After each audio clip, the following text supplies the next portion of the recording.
Oh mon bien-aimé Jésus, comme il m'est difficile de supporter ma famille.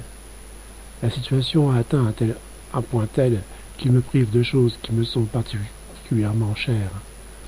Je suis privé d'à peu près de tout, même des sacrements.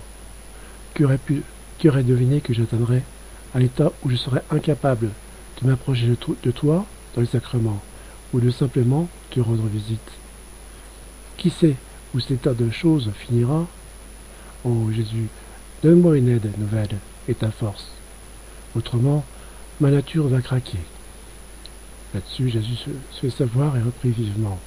Courage, mon enfant, je suis venu t'aider. Pourquoi as-tu peur? Souviens-toi que j'ai souffert par rapport à toutes sortes de personnes. Quelques-unes pensaient d'une manière, d'autres d'une autre.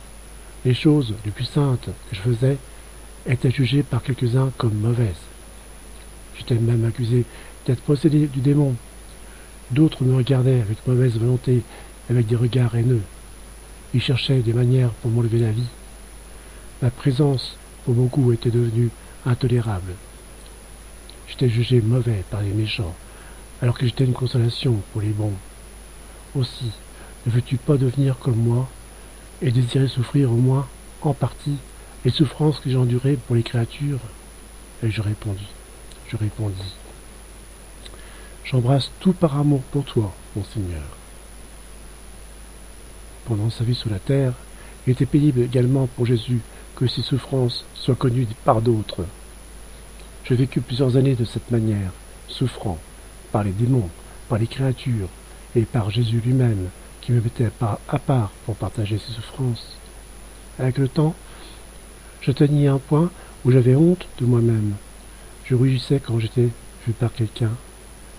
D'ailleurs, même à l'époque où j'étais en bonne santé, le simple fait de rencontrer quelqu'un ou d'avoir à converser avec les autres, y compris avec les gens de ma famille, était pour moi un grand sacrifice. Dans cet état de souffrance, maintenant plus que jamais, je faisais l'expérience d'embarras et de troubles stupéfiants. Voyant que le traitement prescrit par le premier médecin était sans effet, ma famille me fit voir par d'autres médecins, qui eux aussi furent incapables d'améliorer ma santé. Fondant en larmes, je dis à mon bien-aimé Jésus, Seigneur, ne vois-tu pas que mes souffrances deviennent plus apparentes, pas seulement pour ma famille, mais aussi pour beaucoup d'étrangers qui, maintenant, connaissent mon affaire. Je suis confuse et il semble que ceux qui me regardent me montrent du doigt, comme si j'avais fait quelque chose de honteux, ou comme si ma souffrance était contagieuse. Je ne peux pas t'exprimer la détresse que cela me cause. Qu'est-ce qui m'est arrivé pour que ces terribles peurs me reviennent encore et encore? En fait, si on les examine attentivement, on voit bien qu'elles sont injustifiées. Toi seulement, ô Jésus, tu peux me libérer d'une telle publicité et d'une telle appréhension. Toi seul peux me permettre que mes souffrances restent secrètes. Je supplie ta bonté de m'entendre. En premier, notre Seigneur fit comme s'il ne m'entendait pas, et ma souffrance augmentait. Ensuite, il eut pitié de moi et dit, « Viens à moi, mon enfant, je veux te consoler. Parce que tu souffres, tu as raison de te lamenter. Mais rappelle-toi combien plus j'ai souffert par amour pour toi. D'une certaine façon, mes souffrances étaient cachées, elles aussi. Néanmoins, la volonté de mon Père était que je souffre publiquement.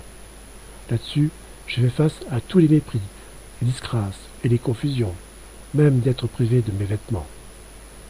Je suis apparu devant une très grande foule. Je suis apparu nu devant une très grande foule. Peux-tu imaginer une plus grande confusion que celle-là?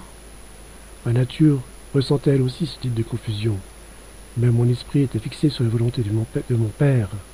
Je ferai cette épreuve en réparation des nombreuses indécences, commises sans broncher devant le ciel et la terre. Ces orgueilleuses ostentations qui sont accomplies avec comme des actes grandioses.